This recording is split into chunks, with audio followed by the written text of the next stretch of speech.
getting a picture on the TV. I'm going to step off the limb now.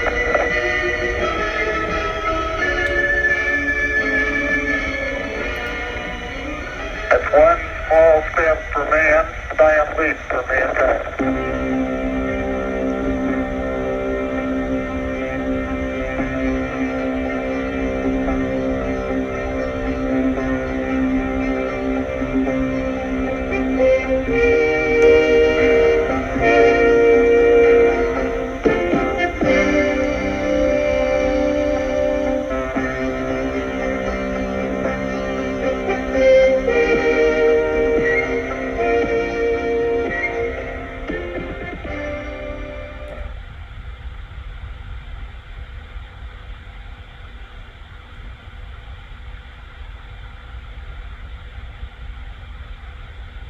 Hello and welcome everyone to our next installment of JadaTalks for Paris Art Week. My name is Samuel Locher and I am joined today by Dr. Edward Cornejo, an Associate Dean with Broward College's Department of Arts, Communication, Humanities, and Design. Dr. Cornejo has over 30 years of educational experience and possesses degrees in psychology, counseling, and history. His area of expertise lies in the history of Latin America and the social history of medicine, with special emphasis on the 20th century plague pandemic and most recently, medical mistrust among immigrant and African American communities. He has been honored by the president of the Borough of Queens and granted several travel awards, and through the SunTrust Foundation has been the recipient of the Endowed Teaching Award.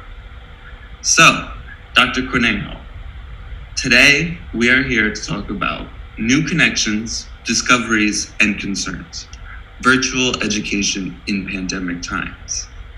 So, there's been a lot of talk recently, the past, 7-8 months, you lose count.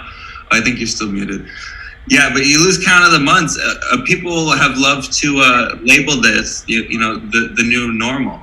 Are we ever going back to the old normal? I hope not. But before I continue with that answer, I do want to take a moment to really thank you all for having me here. I really appreciate the connections being made. And I know that what Jada is doing both here in Miami as well as in Paris and other places is part of what the new normal is going to be, right?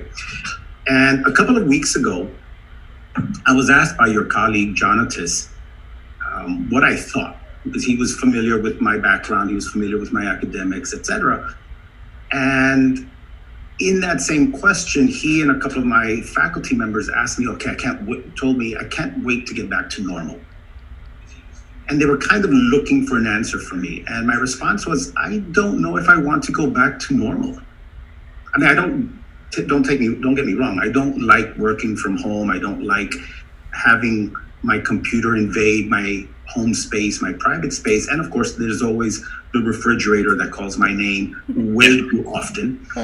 But what I have found, both in my faculty as well as in my students, and across the board, is how much more creative, how much more innovative, how much more brilliant the ideas being produced are, because maybe we have more time, maybe we have a lot more downtime to be able to think things out rather than to constantly live in a hurry.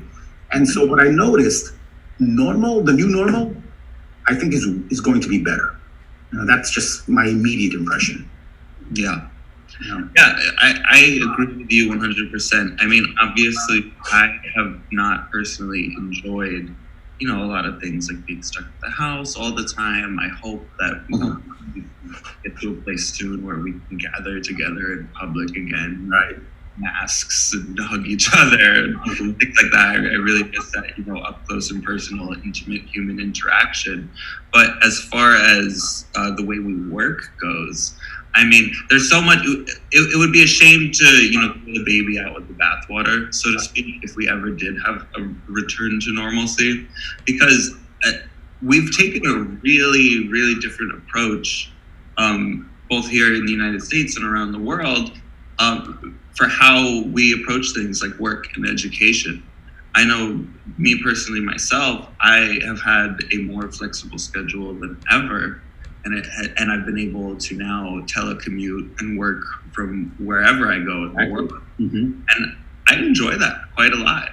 And now we're also seeing the normalization of things like these, so many things like, say, an event for Paris Art Week moving into the digital space, like we're doing right now. Whereas, previously we may have broadcasted this online before, but we were talking about this yesterday or earlier today, should I say, with Yona, where, we might have broadcasted something like this online prior to the pandemic, but I don't think it would have had that same draw, because people just weren't really pushed into the space the same way they had been post-pandemic. Absolutely.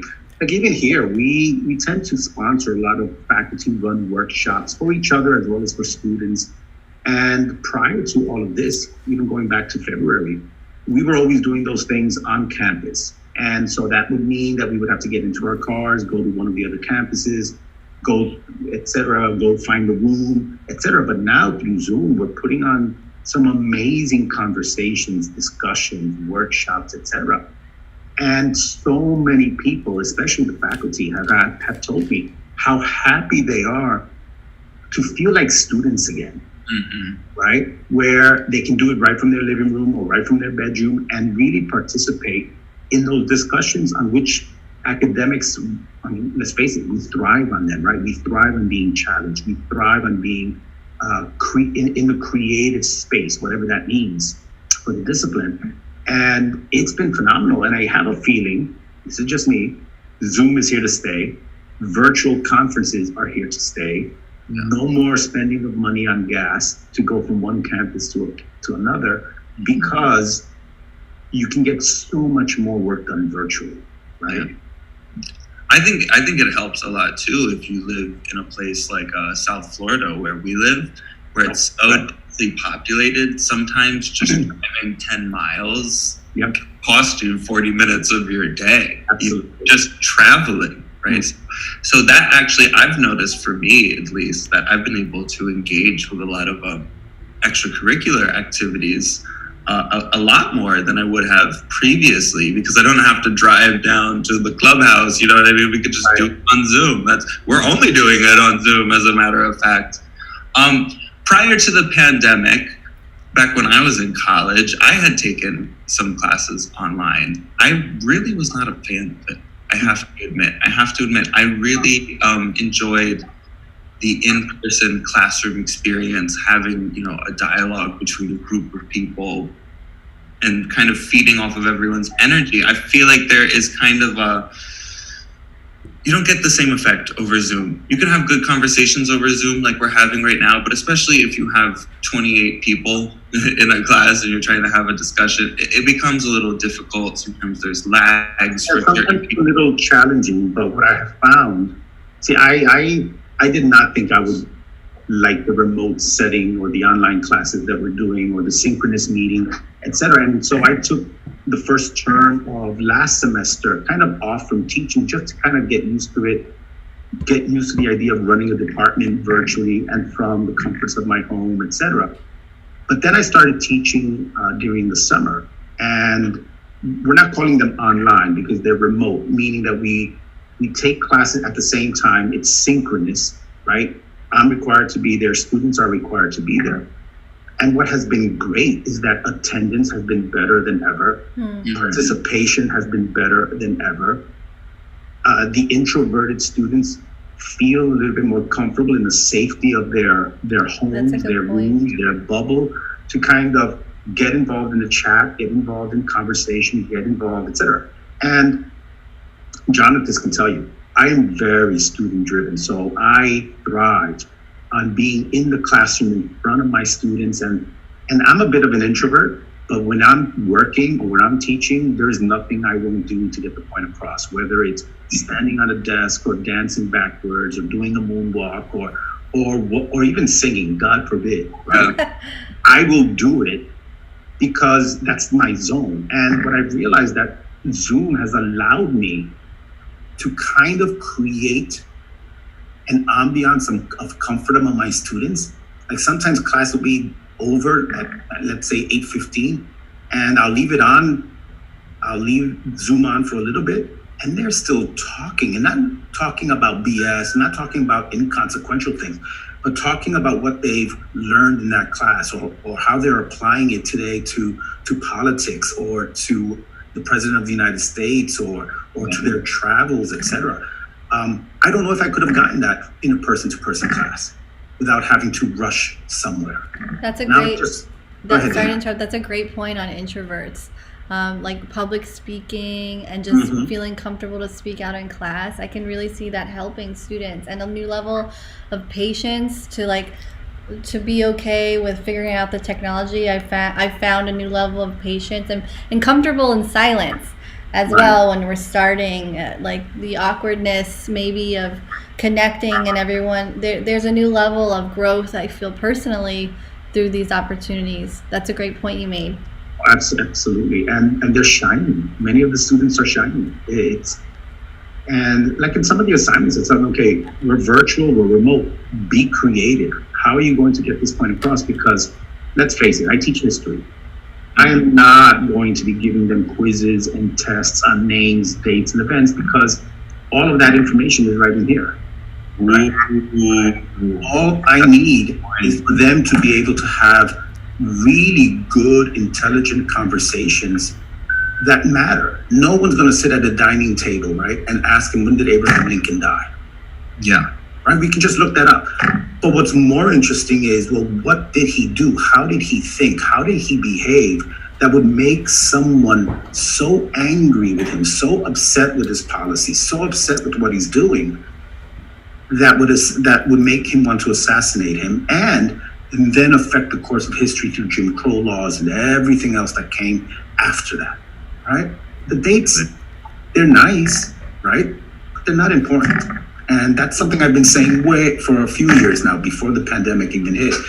And what I was telling JadaTalks is how interesting it is that I'm finding everything I've studied, right? And Dana, I think I spoke to you about this too. Everything I've studied in history, psychology, pandemic studies, social history of medicine, gender, all of a sudden coming to fruition in the year 2020. Yeah, tell us a little bit about that. How is that? It's really interesting because obviously, because of my own studies, I've been very busy doing talks and discussions on pandemics and social history of medicine, etc. And it all boils down to me telling them, if you studied history, if you studied social history of medicine, we already saw this coming, right? Because in every pandemic in history, whether it's the Black Plague of the pre-Renaissance, whether it's the cholera epidemics, the smallpox epidemics, the third pandemic of plague in the 20th century, etc., all of them revolve around a slew of different ideas, right?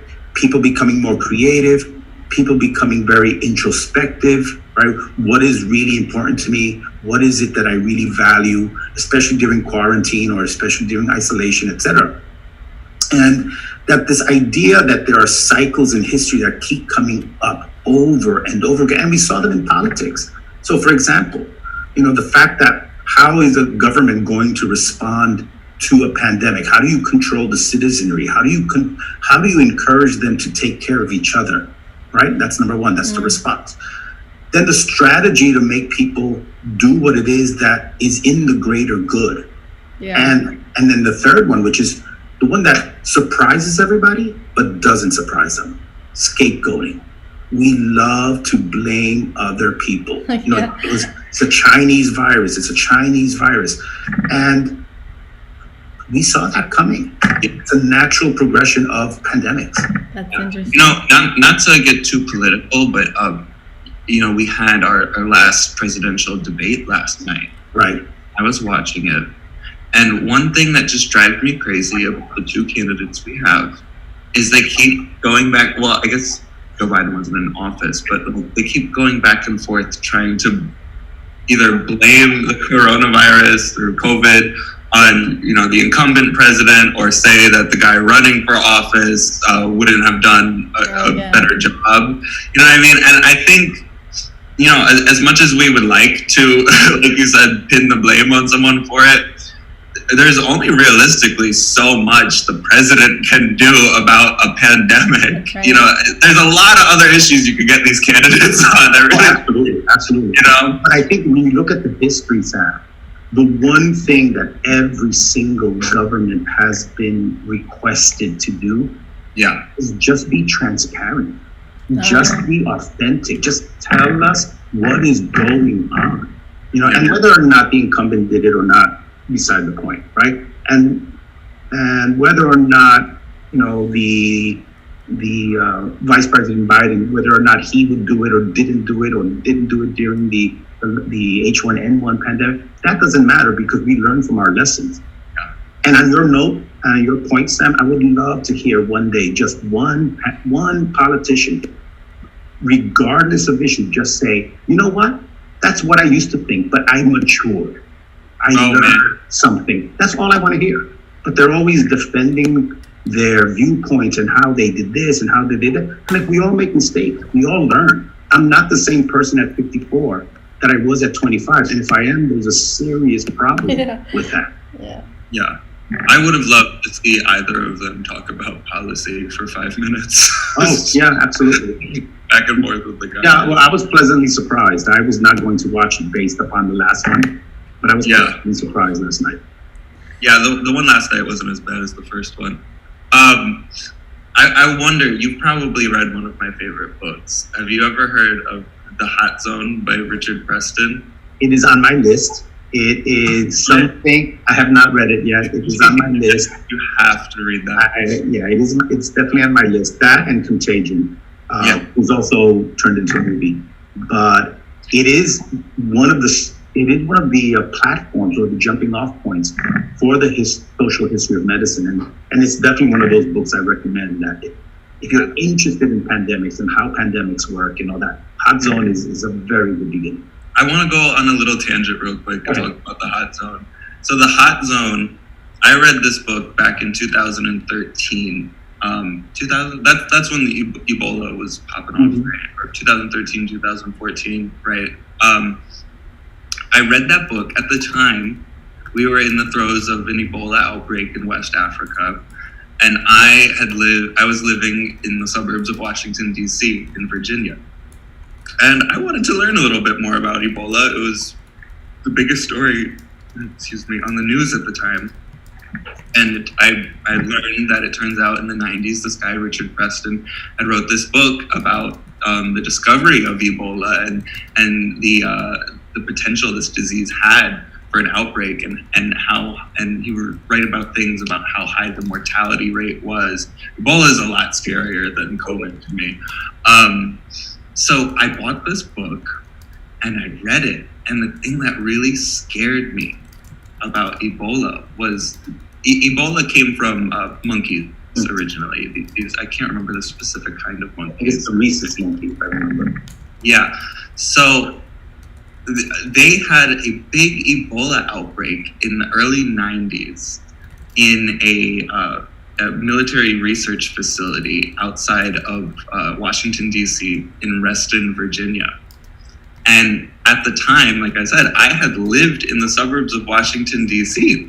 And so I'm reading this horrifying true story about this military operation to contain an Ebola outbreak that actually, I believe it did spread to 2 humans after, it broke out in the monkeys, literally up the road from my house. And so every day I'd be going to school and I'd be driving past this laboratory and I'm like, that's where the Ebola outbreak happened. At the same time, like everyone around the world was freaking out about Ebola, even though it didn't really spread the same way COVID has. It was very scary, but it's a really good read because it's nonfiction, but he writes it like a suspense novel. It is so engaging. Yeah, that was one of the first things I read. I reread it when I find that social historians of medicine are pretty good writers compared to even other political historians or economic historians, etc. Because there is a story to be told, and I remember a lot of our studies are based on things like on diseases like cholera, for example. Yeah, and I'm not going to go into the details of cholera because it's really disgusting. Yeah. But I remember being on the beaches in Puerto Rico just on vacation, and everybody's reading a romance novel, everybody's reading a travel, and here I am reading about how many people died in the 1860s. To the United States. Yeah. And I was enthralled with it. I'm like, oh my God, it's like fantastic.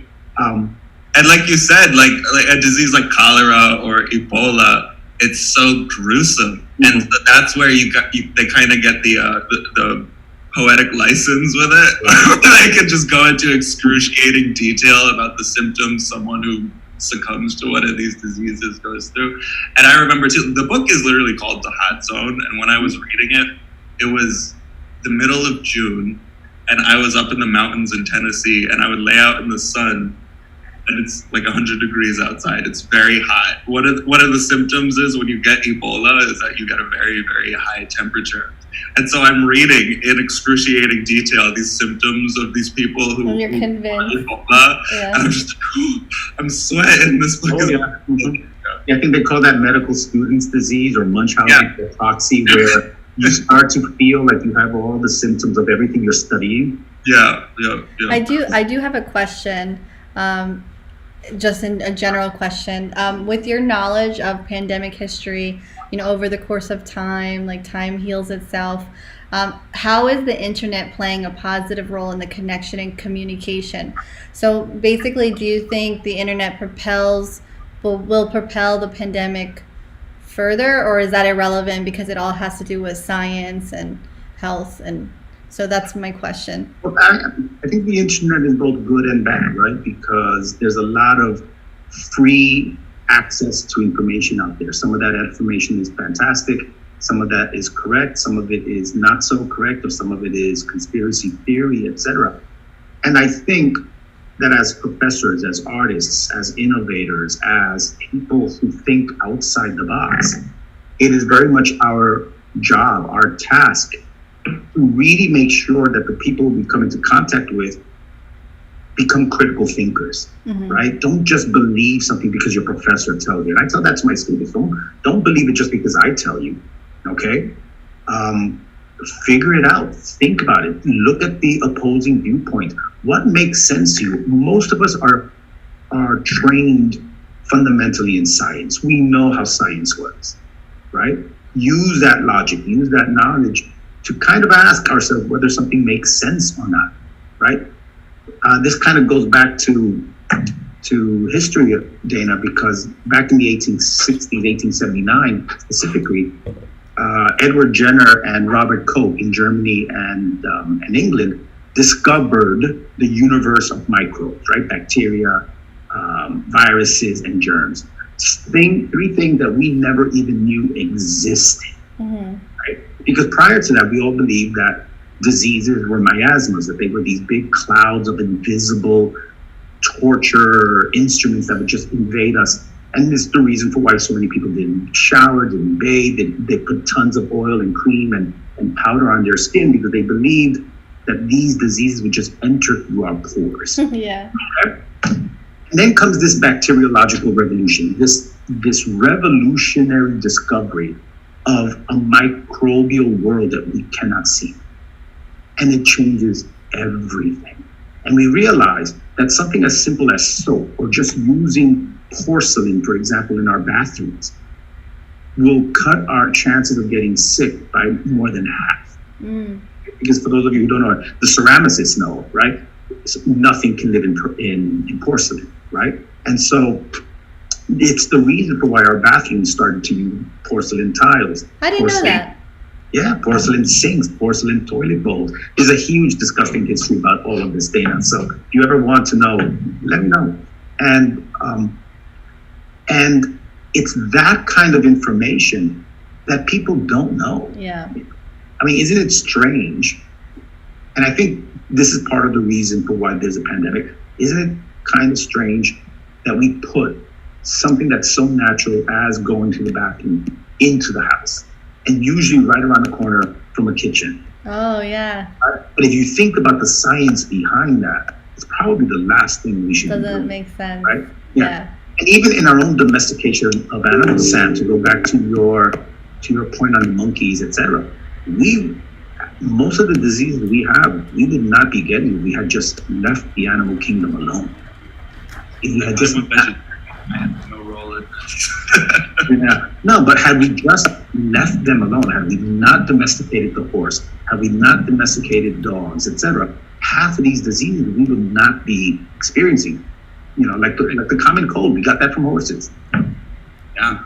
Or That's even cool. something like the most recent big Ebola outbreak. Yep. From people eating that they call it bush meat. Really. Game meat, whatever you want. I don't necessarily blame them because a lot of those people don't have much else to eat. Right. That's where they're getting it from. That being said, I do one interesting thing I noticed about the 2020 COVID-19 pandemic that kind of stands out in comparison to other pandemics is the way we quarantine for it, right? One book I read recently, for instance, it was all about the history of Miami. And in the early days of Miami, they had, I can't remember which disease it was, but like a yellow fever outbreak, right? This was when Miami was. There was no beach yet. We hadn't built the artificial beach. There was no cruise ships. It was still just a one-horse town, right, with a big military base. And the military shut off travel in and out of Miami. They were there with their guns, making sure no one left Miami and no one came into Miami because they did not want the disease to spread. And you could see cases like that throughout the world for other outbreaks, right?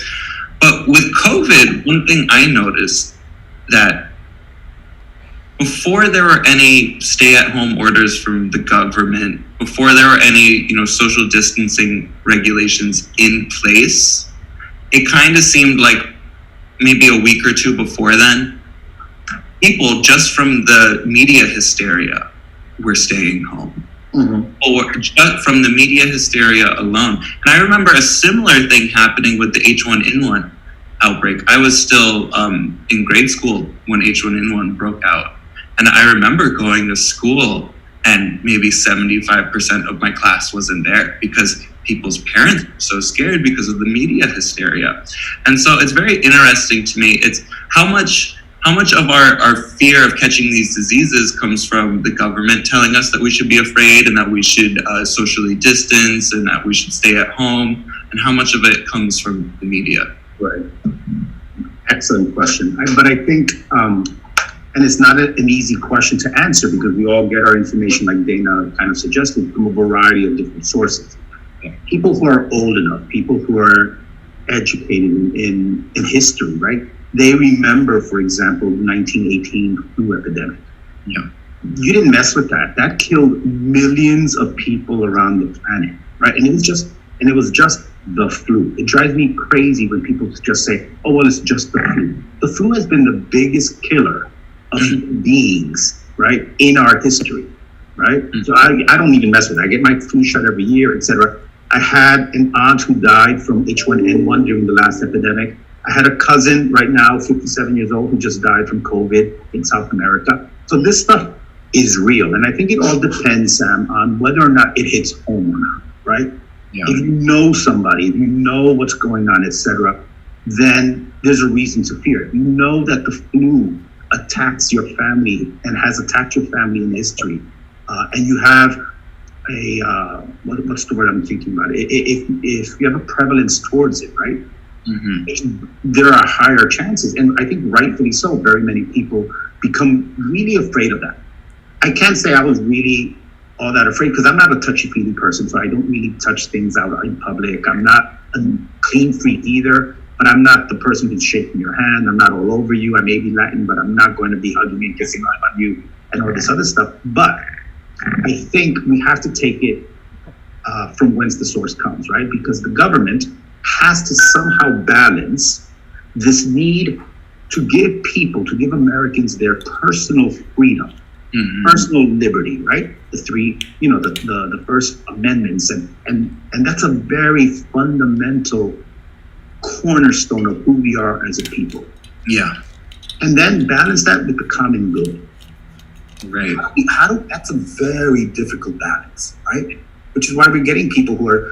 I was voting on Monday, and somebody came into the mall without a mask. It's like, I'm expressing my First Amendment right. I'm expressing my First Amendment right. But does that First Amendment right give you the opportunity or give you the right to maybe put somebody else's health, at risk? And that's a different story. No, absolutely. And I think kind of, touching on what we were speaking about earlier, where it's like, what can one president do to stop? Unless you're literally going to send the military to make sure people stay at home and travel around, you're not going to be able to. No, and this is a big country. I think that would be basically really impossible. It's not like France, right? It's much, much smaller. But, right. And that's the other thing too. It's like, not that I'm like coming to the defense of any political administration, but like when you see things like the United States has the highest amount of COVID cases, right? Or there's all these numbers that they're out there. Like the United States has more. They'll compare us to like the UK, Italy, France, Spain, Mexico, things like that. We have the third largest population in the world. The only two countries that have more people than us are India and China. So India and China, I mean, I hate to break it to you, but like they're not keeping track of their infected people the same way we are, at least. They're not putting out the same. Yeah, they don't have the same capacity to test people, and so it's like, of course, we're going to have more cases. It'd be more realistic, I think, if you broke it down, like if you compared, say, like Florida to a place like France. You know what I'm saying? Because it's a more similar like population size, probably a more similar population density as well. Just a lot of things like that kind of bug me about COVID. Yeah, I think what's always bothered me about the president's roles, plural, is we put so much responsibility on one person. Yeah. When in reality, what can they do? They have to surround themselves with a wise cabinet and wise experts and people who are there to advise, etc. And granted, yes, the face of the Constitution, right, is there. The face of the Supreme Court is there. The face of the president is the face of the nation, right? He is, or she is, the person that represents, not embodies, but represents the United States across the planet. And it's always bothered me, Sam, and I agree with you, how much responsibility we place on the shoulders of presidents for economics, for things that happen, etc. I'm sorry, but one man is not in charge of the economic system. Yeah. You might have some policies that help it, but we're not going to know that for another 20, 30, 40 years. We're not going to know. That's why there are very few books right now on President Obama. Why? Because 20 years is not enough, right, to really analyze his impact on Ebola, on economics, on social restrictions, on immigration. We don't know, And so I've always been a little conflicted with that, Sam. I think I'm right there in the same boat with you. Yeah. No, I understand what you're saying. And I mean, like, at the end of the day, too, it's like the president, he is commander-in-chief of the military. He has the power of pardon, the power of veto. Beyond that, he can advocate for policy. He can campaign for policy to get it passed, but so much of it comes down to our senators and our congressmen in the House of Representatives. Mm-hmm. And unfortunately, everyone can name the president and the vice president, but you have college students. How many of your college students can name who their representative is? Oh, yeah.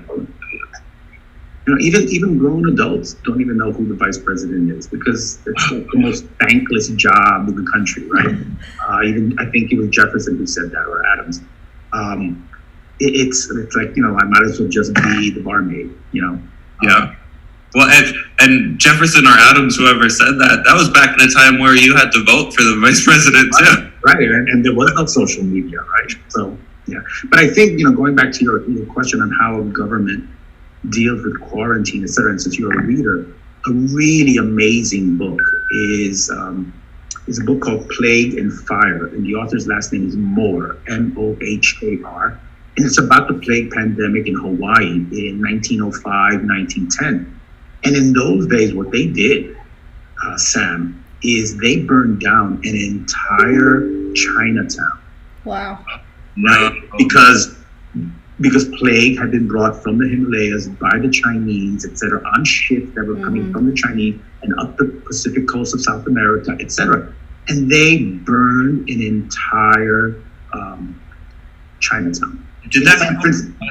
I'm sorry, not to cut you off. Did that coincide with? I understand in the late 19th and early 20th centuries, there was a lot of anti-China kind of sentiment going around. Did this kind of coincide with that moratorium that the United States passed on? The 1862. Yep.